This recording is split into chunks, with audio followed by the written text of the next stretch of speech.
এটা OG by the lake, যেটা তপসিয়ায় আছে।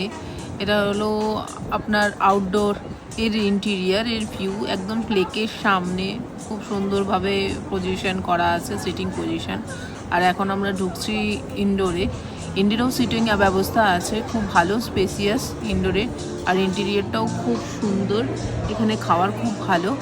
আর আপনার এখানে অ্যালকোহল পাওয়া যায় না, কিন্তু নানা রকমের মকটেল, খুব দারুণ ভালো ভালো ড্রিঙ্ক আছে এখানে, যেগুলো খুবই টেস্টি। আর ইন্টেরিয়ারটা খুবই সুন্দর, ফল সিলিংয়ের লাইটগুলো খুবই সুন্দর, ভালো লাগলো।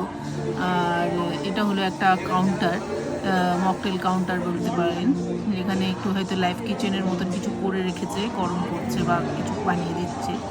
আর খুব সুন্দর, দেখুন লাইটিংগুলো কি সুন্দর করা। আর এখানে একটা বড় স্ক্রিন, যেখানে খেলা চলছে। হ্যাঁ, এই যে এক্সিট গেটটা। আর এটা হলো বাইরের দিকটা, দেখুন কি সুন্দর লাগছে বাইরের দিকটা, পুরো খুব সুন্দর ল্যান্ডস্কেপিং করা আছে বাইরের দিকটা। এই ওজি বাই দি লেকটা আমার খুব ভালো লাগলো এসে, খুব, কারণ এটা খুব স্পেশিয়াস। বাইরের দিকটাও যখন ঢুকবেন তখন এন্ট্রির দিকটাও খুব সুন্দর, আর ভেতরে ঢুকে গেলেও খুব সুন্দর, কেন কি লেকটার পাশাপাশি একদম আছে বলে, একদম লেকের পাশে করেছে বলে খুব সুন্দর আলাদাই বিউটি চলে এসছে। খুব ভালো লাগলো ওজি বাই দ্য লেক। আর কেমন লাগলো ভিডিওটা জানা।